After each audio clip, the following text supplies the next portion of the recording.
Video seorang relawan pengawal ambulans nekat lari-lari membela kemacetan untuk buka jalan viral di media sosial. Video itu diunggah oleh akun TikTok @ekowiris_13 pada Jumat, tanggal 8 Oktober tahun 2021. Video itu sendiri direkam dari dalam mobil ambulans. Dalam video tersebut terlihat seorang relawan pria yang mengenakan jaket orange bertulis rescue di bagian belakang. Kondisi jalan saat itu sedang macet karena ada perbaikan jalan. Pria itu berlari-lari di tengah kemacetan dan memberikan isyarat kepada pengendara lain untuk menepi, supaya kemacetan bisa terbelah dan ambulans bisa melintas. Pria itu berlari cukup jauh di tengah terik matahari.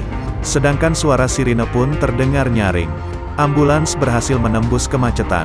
Lalu pria itu kembali naik ke dalam ambulans.